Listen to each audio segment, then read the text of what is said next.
Hello दोस्तों, pointed classes के YouTube channel में आपका एक बार फिर से स्वागत है। दोस्तों आज हम पढ़ेंगे ट्रिग्नोमेट्री रेशियो और मैं हूं आपका दोस्त लकी। तो चलिए शुरू करते हैं ट्रिग्नोमेट्रिक रेशियोज। ये टॉपिक जो है क्लास 10th के बच्चों के लिए बहुत इंपॉर्टेंट है और साथ ही क्लास 11th और 12th के बच्चों के लिए बेसिक्स का काम करने वाली है दोस्तों, और साथ ही कॉम्पिटिशन लेवल के तो बहुत इंपॉर्टेंट है ही। तो चलिए शुरू करते हैं ट्रिग्नोमेट्रिक रेशियो।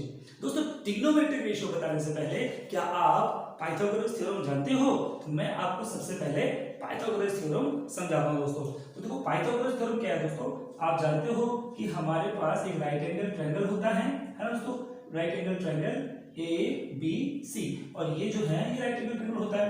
दोस्तों आप जानते होंगे इसको हम क्या बोलते हैं, इसको हम परपेंडिकुलर बोलते हैं दोस्तों। इसको हम क्या बोलते हैं, ये होता हमारा हाइपोटेनस होता है ना, और ये होता है दोस्तों हमारा बेस होता है।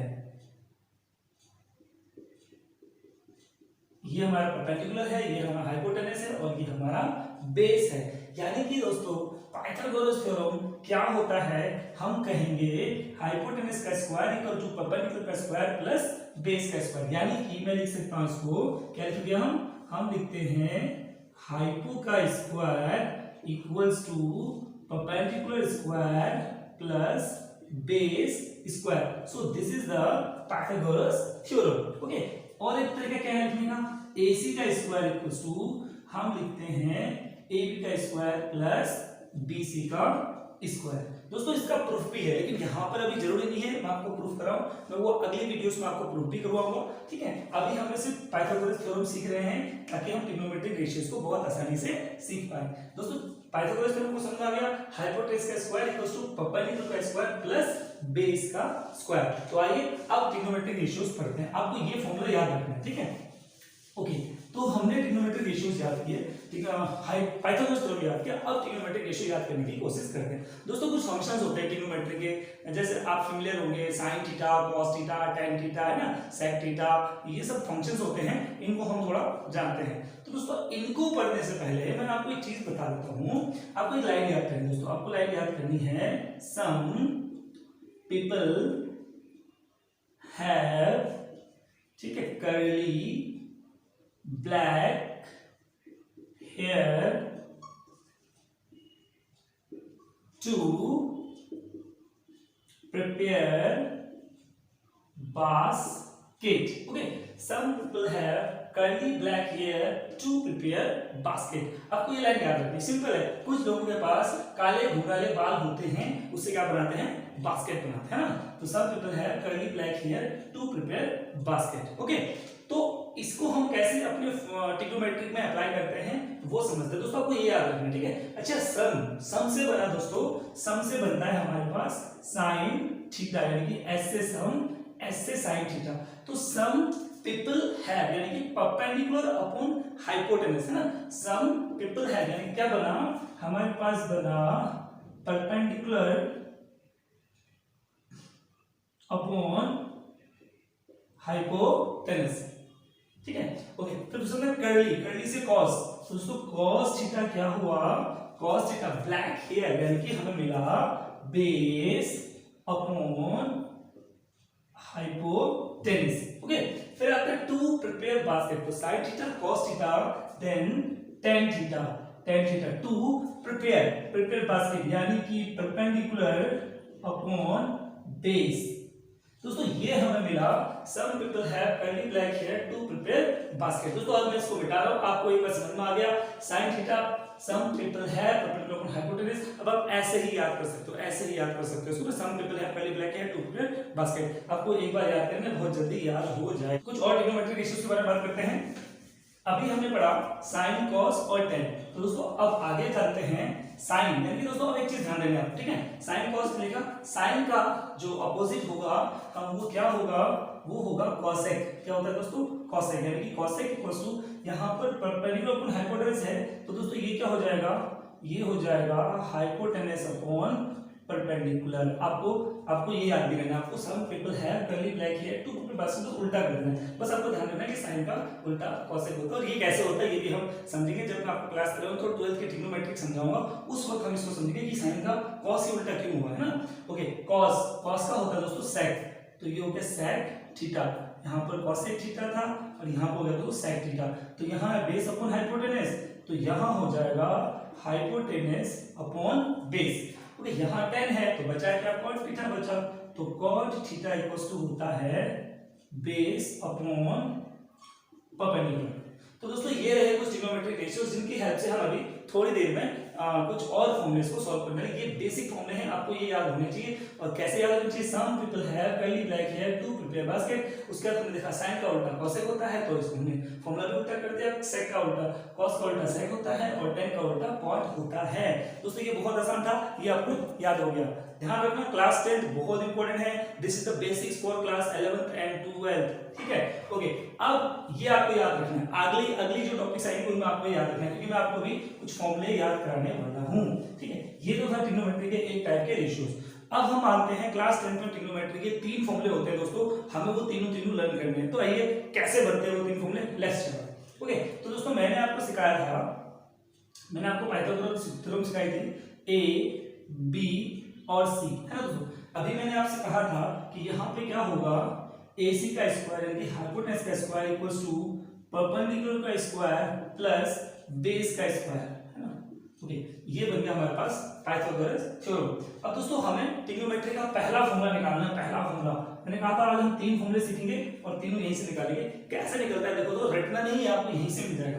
दोस्तों क्या करना है, आपको इस पूरी इक्वेशन को आपने पहले AC से डिवाइड कर देना है। मैंने आपको कहा 3 फॉर्मूले निकालने, तो पहले फॉर्मूले के लिए हम पूरे इक्वेशन को AC से डिवाइड करेंगे, दूसरे वाले फॉर्मूले के लिए हम पूरी इक्वेशन को AB से डिवाइड करेंगे, तीसरे वाले फॉर्मूले के लिए हम पूरी इक्वेशन को BC से डिवाइड करेंगे और हमारे पास 3 के 3 फॉर्मूले आ जाएंगे दोस्तों। ये क्लास 10th लेवल के लिए है दोस्तों, 11th 12th के लिए ये बहुत बेसिक वीडियो है, उनके लिए मैं अगली क्लास फिर से बनाऊंगा दोस्तों। ओके, तो जैसा कि मैंने कहा क्या करना है, इसको डिवाइड, ठीक है, डिवाइड बोथ साइड बाय, किस डिवाइड करना है हमें, AC के स्क्वायर से, यानी कि दोनों साइड को हमने AC के स्क्वायर से डिवाइड करना है। तो चलिए डिवाइड कर देते हैं। तो डिवाइड करेंगे दोस्तों, AC का स्क्वायर, यहाँ भी आया AC का स्क्वायर और यहाँ भी आ गया दोस्तों AC का स्क्वायर। देखो बना गया दोस्तों, ये बना AC ओपन AC, ये कट गया तो यहाँ पर बना 1। ओके, तो ये तो बना 1, okay 1 equals to AB open AC। AB क्या है, AB हमारे पास है परपेंडिकुलर। ओके, AC क्या है, AC है हाइपोटेनस। ओके, CB क्या है, ये हमारे पास बेस। ध्यान रखना दोस्तों, तो AB यानी कि ये बन गया मेरे पास परपेंडिकुलर अपॉन हाइपोटेनस। तो मैं क्या लिख दूंगा, यहाँ पर मैं लिख सकता हूँ परपेंडिकुलर अपॉन हाइपोटेनस का, दोनों पे स्क्वायर है तो स्क्वायर लगा दिया, ठीक है दोस्तों, परपेंडिकुलर हाइपोटेनस प्लस फिर देखो BC अपॉन AC। BC क्या है, BC बेस है, तो हमने लिखा बेस अपॉन AC। AC क्या है दोस्तों, फिर से हाइपोटेनस है, तो इसका भी मैं स्क्वायर लगा दूंगा। ये समझ में आया दोस्तों। अब देखो, अब यहाँ है 1, हमने लिखा 1। अच्छा, परपेंडिकुलर अपॉन हाइपोटेनस क्या होता है, याद करो, perpendicular some people have, some यानी कि sine, people have perpendicular upon hypotenuse, some people have, यानी कि इसका मतलब मुझे समझ में आ गया कि ये तो साइन थीटा है और उधर स्क्वायर है तो साइन स्क्वायर थीटा हो गया। और ये प्लस ये बनता base upon 2 sorry curly black hair cos curly black hair, यानी कि cos equal to base upon hypotenuse. तो ये क्या आ जाएगा, ये आ जाएगा कॉस थीटा और स्क्वायर है तो स्क्वायर। सो दोस्तों we got our first formula which is 1 equal to sin square theta plus cos square equal to 1 होता है। यानी पहला फॉर्मूला हमें मिल गया sin square theta plus cos square theta equals to 1। So this is our first formula, ठीक है दोस्तों। अब आते हैं दूसरे फॉर्मूले की तरफ। बहुत आसान है, आपको समझ में आया होगा क्योंकि कुछ हमने किया नहीं, हमने सिर्फ पाइथागोरस थ्योरम से बताया। दोस्तों आपने ऐसा मेथड कभी नहीं सीखा होगा, मुझे पता है आपने क्या सीखा। आपने सीखा है कि आपको सीधा फॉर्मूला दे दिया जाता है और बोला जाता है कि उसको याद करो, लर्न करो, लेकिन हम यहाँ पर आपको कंसेप्ट वाइज समझाएंगे कि कैसे फॉर्मूला आया है। सो दिस इज मच बेटर, है ना। ओके, अब हम जाते हैं दोस्तों अपने दूसरे फॉर्मूले की तरफ। दूसरा फॉर्मूला क्या होने वाला है वो देखते हैं। ओके, तो दूसरा फॉर्मूला देखते हैं, यहीं से फिर सीखेंगे। फिर से हम क्या करेंगे, हमारे पास वही फॉर्मूला है AC का स्क्वायर इक्वल्स टू AB का स्क्वायर प्लस BC का square. Okay, hypotenuse equal to perpendicular plus base. अच्छा, पिछली बार हमने AC से डिवाइड किया था ना, इस बार हम क्या करेंगे, AB से डिवाइड करेंगे। तो फिर वही बात, divide both side by A B, तो ए बी से डिवाइड करेंगे, तो यहाँ पर हमने ए बी के स्क्वायर से डिवाइड किया, इधर भी हमने ए बी के स्क्वायर से डिवाइड किया और इधर भी हमने ए बी के स्क्वायर से डिवाइड किया। ओके, देखते हैं क्या मिला। अच्छा, AC अपॉन AB चेक करते हैं।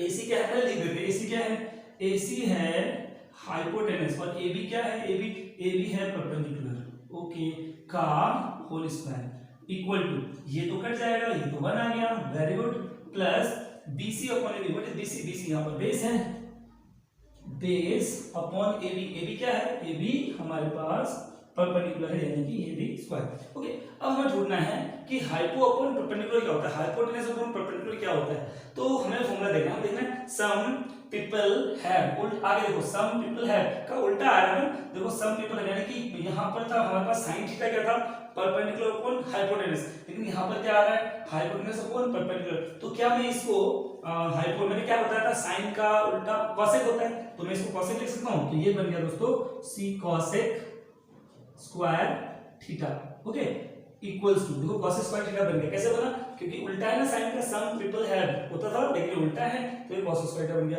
ओके, 1 का तो 1 लिखेंगे, 1 प्लस, अब देखते हैं base upon perpendicular, base upon perpendicular. Okay, तो दोस्तों हमने 10 में क्या पढ़ा था, 10 में हमने कहा था 2, हमने कहा था प्रिपेयर बास्केट, यानी कि हमने 10 में पढ़ा था कि 2 प्रिपेयर बास्केट, लेकिन यहाँ पर उल्टा है, हमने वहां पर पढ़ा था परपेंडिकुलर अपॉन बेस, लेकिन यहाँ पर क्या है, बेस अपॉन परपेंडिकुलर, तो हम इसको क्या लिखेंगे, हम इसको 10 का उल्टा क्या बताया था, cot, तो हम लिखेंगे cot theta square. Okay, so this is our second formula, ये हमारा दूसरा फॉर्मूला हो गया दोस्तों।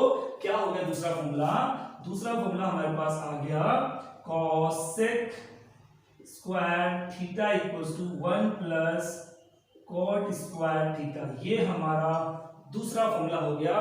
बिल्कुल आपको लर्न करना नहीं पड़ा दोस्तों, आपने थोड़ा सा दिमाग लगाया और आपको आ गया, ठीक है। अब आते हैं दोस्तों तीसरे फॉर्मूले की तरफ, जो हमारा तीसरा फॉर्मूला है, मैं बार बार कह रहा हूं, मैं आज सिर्फ क्लास 10 के लेवल की ट्रिग्नोमेट्री पढ़ा रहा हूं, तो आप ध्यान से समझिए इस बात को। अब आते हैं हमारे तीसरे फॉर्मूले पे। ओके, फिर से हमें वही लिखना है, हमें फिर से लिखना है AC का स्क्वायर इक्वल्स टू, हमें लिखना है AB का स्क्वायर प्लस BC का स्क्वायर। ओके, हमने लिख दिया। इस बार क्या करना है, पहली बार हमने AC से डिवाइड किया, दूसरी बार हमने AB से डिवाइड किया, इस बार हम BC से डिवाइड करेंगे। चलो BC से भी डिवाइड करते हैं, BC के स्क्वायर, यहाँ पर भी BC का स्क्वायर और यहाँ पर भी BC का square. Okay, let's check, AC upon BC, hypotenuse upon base, तो मुझे लिखना है हाइपोटेनस अपॉन बेस का square equal to AB upon BC, AB upon BC, AB क्या है, AB है perpendicular, perpendicular upon base, okay, का स्क्वायर, ओके, प्लस ये 1 BC कर देगा तो ये 1 आ गया। ओके, अब देखते हैं हाइपोटेनस अपॉन बेस क्या बना दोस्तों।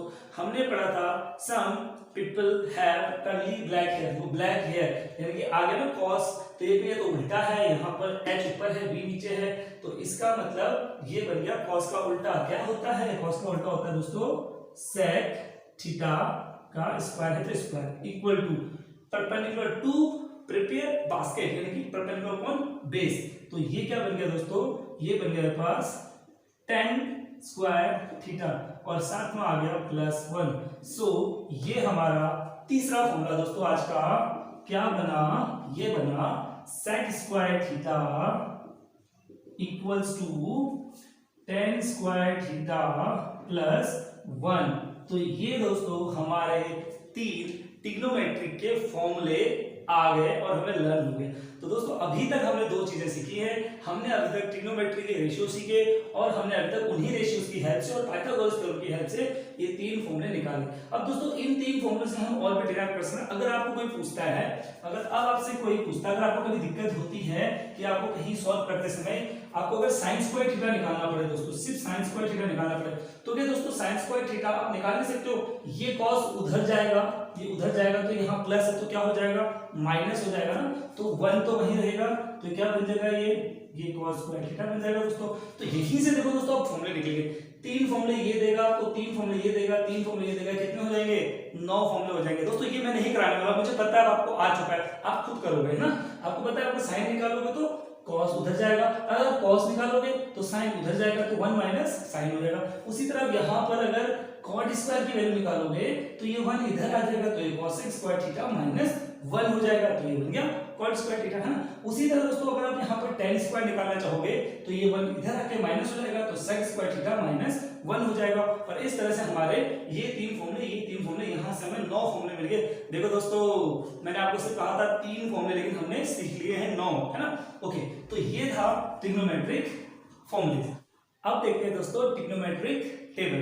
ओके, ट्रिग्नोमेट्रिक टेबल दोस्तों बहुत आसान है और मैं आपको सिर्फ अपने बाएं हाथ से पूरा ट्रिग्नोमेट्रिक टेबल बताने वाला हूं। हाँ दोस्तों बिल्कुल, आप हमेशा इसको लर्न करते हो, लेकिन हम अभी मैं आपको पूरे अपने बाएं हाथ से पूरा ट्रिग्नोमेट्रिक टेबल बता दूंगा। आपको सारी वैल्यूज विद इन 3 सेकंड आपको आ जाएंगी। कोई आपसे पूछेगा कि tan 60 कितना होता है, तो आप विद इन सेकंड बता दोगे कि tan 60 √3 होता है। दोस्तों कैसे होगा अभी देखते हैं, ठीक है दोस्तों। तो वैल्यूज देखते हैं, अब हम समझते हैं। दोस्तों देखो ये हमारा हाथ है, ठीक है, ये हमारा हाथ है। तो देखो दोस्तों ये जो हाथ है ना, यहाँ पर देखो दोस्तों ये जो एंगल बन रहा है ये कितने का बन रहा है, ये 90 बन रहा है। दोस्तों ये 90 है, ये 0 डिग्री है ना, ये 0 डिग्री का एंगल है। और ये देखो ये कितना बन रहा है, ये 30 डिग्री बन रहा है। ये कितना बनेगा दोस्तों, ये 45 बनेगा, ये 60 बनेगा, है ना, ये 60 बनेगा। साइन के लिए मैं हाथ को उल्टा रखूंगा, कॉस के लिए मुझे हाथ को बस ऐसा कर देना है। अब ये 0 हो गया, ये 30 हो गया, ये 45 हो गया, समझ गया ना। ये साइन के लिए था, साइन के लिए ये वाला जो था, ये जो था 30 डिग्री था, लेकिन कॉस के लिए यही चीज अगर घूमेगी तो कॉस के लिए ये चीज 30 डिग्री बन जाएगी, ठीक है दोस्तों। अभी हम साइन क्लियर कर रहे हैं। ओके, तो हम शुरू करते हैं साइन। ओके, तो साइन 30, तो दोस्तों को करना क्या है, ये हमारा साइन 30 है, आपको देखना है, सॉरी साइन 0 डिग्री। इससे नीचे कितनी उंगलियां हैं, इससे नीचे है कोई उंगली नहीं है ना, तो यहाँ पर आपको लिख देना है 0। ओके, कितना लिख देना है, 0 लिख देना है, ठीक है। ओके, इसके बाद 30 में जाते हैं दोस्तों, 30 में जाते हैं। आपको देखो 30 के बाद कितनी उंगलियां हैं, इधर नहीं, इधर नीचे साइड को एक उंगली है, तो आपको लिख देना 1। ओके, 45 में कितनी उंगलियां हैं, 2 उंगलियां। ओके, फिर 60 में कितनी उंगलियां, देखो 60 में 1 2 3, 60 दी है ना, तो यहाँ पर होगी 3 उंगलियां। 90 में कितनी है दोस्तों, 90 तो है 1 2 3 4, यहाँ है 4 उंगलियां, ठीक है दोस्तों। अब आते हैं कॉस में, अभी ट्रिग्नोमेट्रिक टेबल पूरा नहीं होगा, देखते हैं कॉस में आता है, ऐसा आता है ना। अब कॉस के लिए देखो दोस्तों, आपको उंगलियां हमेशा इधर ही देखनी है, इधर नहीं देखनी है, क्योंकि साइन के लिए मैंने इधर देखा था, तो कॉस के लिए भी इधर ही देखनी है। तो देखो ये कॉस 0 हुआ, तो कितनी उंगलियां हैं, 1 2 3 4, तो कॉस 0 हमारे पास है 4 उंगलियां। उसी तरह कॉस 30 में आएंगे तो 1 2 3 उंगलियां। ओके, फिर आएंगे दोस्तों कॉस 45 में, तो कितनी उंगलियां उधर, 2 उंगलियां। फिर आएंगे दोस्तों कॉस 60 में, उधर कितनी उंगलियां हैं, 1 उंगलियां। दोस्तों 90 में आएंगे, ये 90 बन गया कॉस 90, और उंगलियां कितनी है, 0 उंगलियां। अब करना क्या है दोस्तों, इन सभी के नीचे आपको 4 लगा देना है। क्या करना है, 4 लगा देना है। अच्छा, जब सभी के नीचे आप 4 लगाओगे और इसका 4 लगा के रूट कर देना है, सबके नीचे 4 लगा के आपको क्या कर देना है, रूट कर देना है। तो दोस्तों देखो कितना आसान है, 4 लगा के रूट कर देते हैं।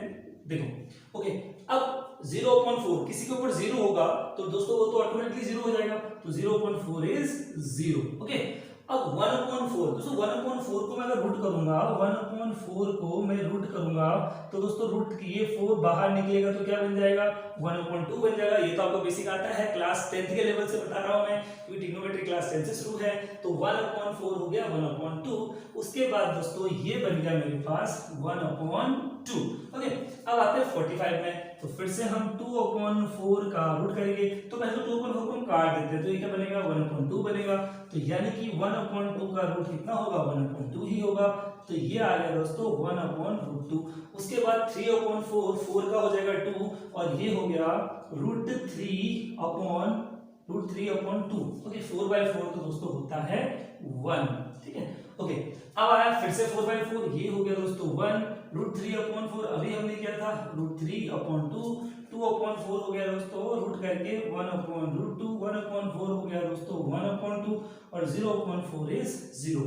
अब बात है कि क्या एग्जाम में आप इतना बड़ा टेबल लिखोगे, नहीं लिखोगे।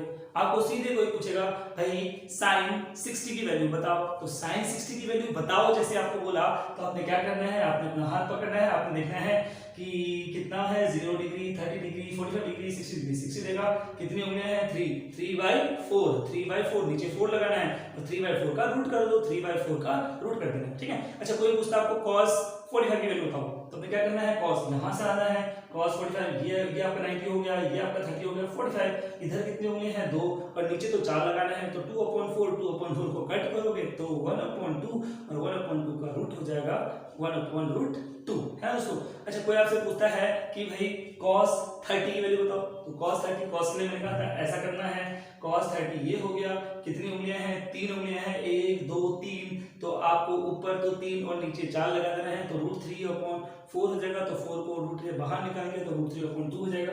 इस तरह से आपको वैल्यू निकालनी है। अब दोस्तों अभी मैंने आपको रेशियोज बताए थे थोड़ी देर पहले, उन रेशियोज में एक रेशियो ये भी होता है दोस्तों, हम लिखते हैं tan theta equals to sin theta upon cos theta भी लिखते हैं, और cot थीटा इक्वल्स टू हम लिखते हैं cos theta upon sin theta, ये भी हमारे रेशियो होते हैं। तो दोस्तों tan के लिए आपको कुछ नहीं करना है, इन ऊपर वालों को डिवाइड कर देना है, क्या कर देना है, डिवाइड कर देना है। तो जब आप इसको डिवाइड करोगे तो 0/1 तो हो जाएगा 0, जब आप इसको डिवाइड करोगे तो ये और ये कट जाएगा, तो ये बचेगा 1/√3, जब इनको डिवाइड करोगे तो ये भी आपस में कट जाएंगे, ऊपर नीचे ऐसे डिवाइड करोगे तो ये बचेगा 1, जब इनको डिवाइड करोगे तो √2 से √2 कट जाएगा, आपको मिलेगा √3 और 1/0। दोस्तों 1/0 कभी भी याद रखना, किसी के नीचे अगर 0 आता है, किसी के नीचे अगर 0 आता है ना दोस्तों, किसी के नीचे अगर 0 आता है तो ये नॉट डिफाइंड होता है दोस्तों, इन्फिनिटी नहीं होता, नॉट डिफाइंड होता है, क्योंकि अगर किसी के नीचे 0 आ गया तो वो फंक्शन ही नहीं है, वो नंबर ही नहीं होता, वो फ्रैक्शन ही नहीं होता है ना, तो ये नॉट डिफाइंड हो गया।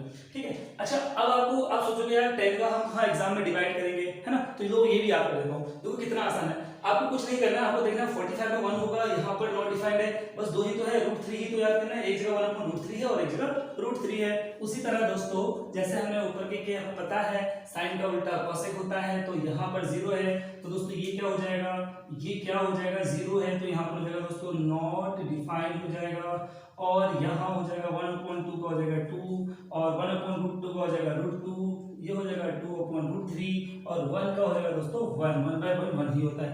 फिर दोस्तों यहाँ पर फिर से 1 आया तो ये 1 हो जाएगा, और यहाँ आपको पता है cos 30 कितना होता है, √3/2 होता है, तो 2/√3 हो गया, और इसी तरह दोस्तों हम इसको पूरा भर लेंगे और ये हमारा ट्रिग्नोमेट्रिक टेबल हो गया। अब दोस्तों मुद्दा ये नहीं था कि आपको टेबल याद करना था, मुद्दा ये था कि क्या आपको at the instant with in 3 second आपको वैल्यू निकालने आती है। एग्जैक्टली देखो दोस्तों, कोई आपसे पूछता है tan 30 कितना हुआ, तो आपने फट से दिमाग लगाया, tan 30 में 10 वाले में तो 2 ही √3 थे, एक 1/√3 था और एक √3 था, तो बोला tan 30, वो आपको दिमाग में आ गया 1/√3, मैंने आपको अभी लिखा था देखो 1/√3। ठीक है, उसी तरह दोस्तों कोई आपसे पूछेगा कि cosec 30 कितना हो गया, तो cosec 30 के लिए आपको क्या याद करना है, आपको sin 30 जाना है, क्योंकि sin और cosec उल्टे होते हैं, sin 30 1/2 था तो cosec 30 2 हो गया दोस्तों। उसी तरह आपसे कोई पूछता है कि sec 60 कितना हो गया, तो आपको sec 60 पे नहीं जाना, आपको कहां जाना है, आपको cos 60 पे जाना है, cos 60 पे जाओगे ना, cos 60 क्या था दोस्तों, cos 60 √3/2, यानी कि तो sec 60 कितना हो जाएगा 2/√3। उसी तरह कोई आपको बोलेगा कि cot 45 कितना होता है, तो आपको पता है tan 45 1 होता है, तो 1/1 cot 45 भी 1 होगा। cot 60 यानी कि आपको 10 में जाना है, tan 60 था √3, तो cos 60 कितना हो गया 1/√3। इस तरह से दोस्तों ये टेबल्स आपको याद करने हैं। ठीक है दोस्तों, एक दो बार प्रैक्टिस करिएगा, और जो ये तरीका मैंने समझाया ये दोस्तों देखो everything depends on practice, whatever you do in life, no, everything depends on practice। जितना आप प्रैक्टिस करोगे आपको उतना ज्यादा समझ में आएगा। क्या आपको टेबल याद है, मैंने 1 से लेके 100 तक टेबल याद करा रखे हैं, क्या आपने प्रैक्टिस की, आज 4 या 5 दिन हो चुके हैं, अगर आपने प्रैक्टिस की है तो शायद आपको कहीं ना कहीं टेबल भी याद हो। दोस्तों अगली वीडियो में मैं आपके लिए लेके आऊंगा जितने भी हमने आज ट्रिग्नोमेट्री के फॉर्मूले पढ़े हैं, इसमें हम न्यूमेरिकल्स करेंगे, है ना। अगली वीडियो में हम ट्रिग्नोमेट्री जो भी अगली मैथ्स की जो भी अगली वीडियो आएगी उसमें हम जितने भी हमने आज फॉर्मूले पढ़े हैं, इन फॉर्मूले को किस तरह से अप्लाई करते हैं ट्रिग्नोमेट्रिक टेबल में, वो हम पढ़ेंगे दोस्तों। ठीक है दोस्तों, अभी तक वीडियो देखने के लिए बहुत बहुत धन्यवाद दोस्तों। आप लोग बहुत अच्छा कर रहे हो, आप लोग वीडियोस को देख रहे हो, आप कमेंट कर रहे हो, आप लाइक कर रहे हो दोस्तों, इसी तरह करते रहिए। ठीक है, और आप जितना ज्यादा कमेंट करोगे दोस्तों मुझे उतना अच्छा लगता है, और आप भले गलती क्यों ना दोस्तों, आप गलती बताइए, आप कमेंट कीजिए, आप कमेंट में लिखिए कि ये गलत हो रहा है, सो दैट हम उसको इम्प्रूव करेंगे दोस्तों। ठीक है दोस्तों, धन्यवाद।